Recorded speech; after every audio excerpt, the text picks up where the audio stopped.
It's recording. Just introduce yourself.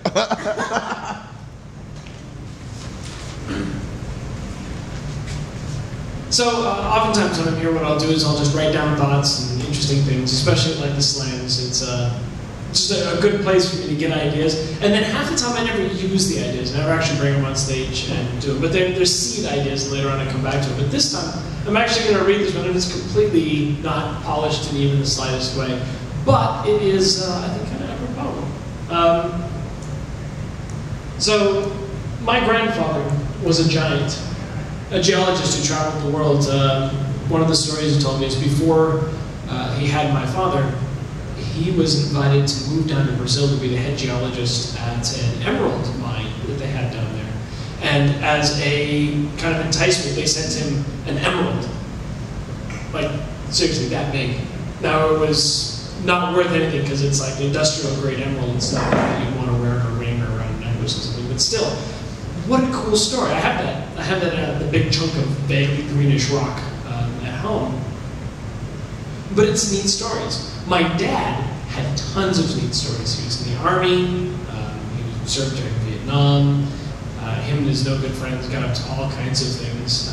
One story where the Catholic Church was having, during one of the little festivals that they had in Reno at the time, they brought out some of the communion wine, and they had bottles of it lying around, and there was a father manning the table, and if an adult came up, he would pour him a little bit of wine as a, hey, you should come by the Catholic Church. And my father and his friend Bob would come in on this side and he'd start asking the father questions, religious questions, things like that. And the guy would come over to that side of the table and start talking. My dad would come up and take one of the bottles of wine and run off with it.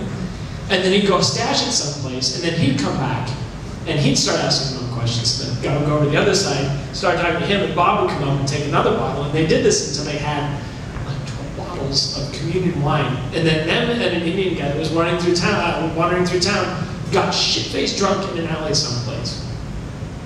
These are the stories of my father and his father. On my mom's side, slightly less exciting. My granddad lost his arm to a semi-truck that sideswiped him, missing his arm from the elbow down. But I'm wondering what effect it has. Not losing your arm, not getting shit-faced when you're probably 14 or whatever.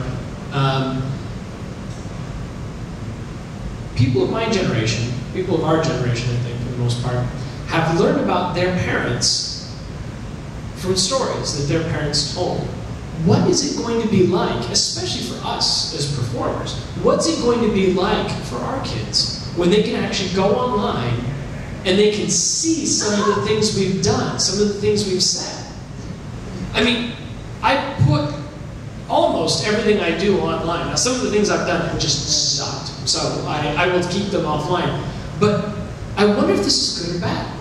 If all we hear are the great stories about our parents, oh, let me tell you about this. I mean, they might not be good stories, but they're entertaining stories, they're interesting stories. And there's certainly stories painted to make the parent who's telling them maybe a little cooler, a little more interesting.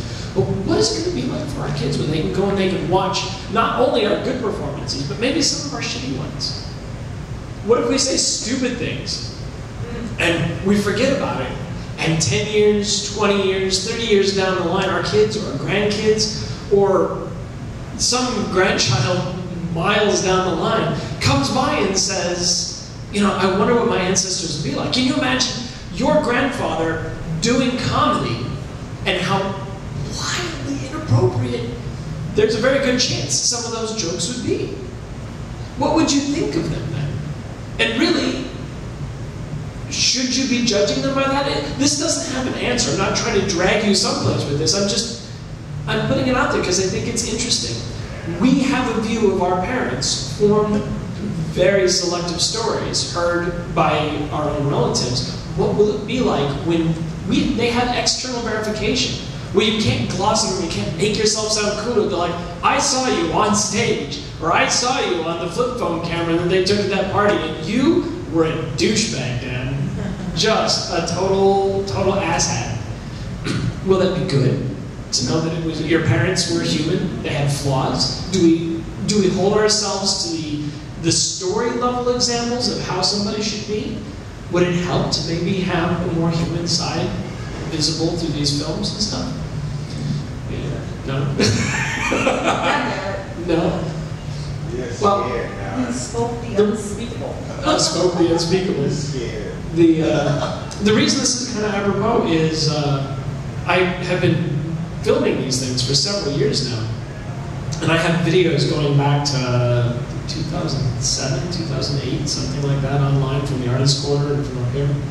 And one of the artists that we had, I think Louis Voigt, guitar player from the AQ, didn't show up very often, but I got an email from his daughter that said he died about 2 years ago. This is the only video I have of my father.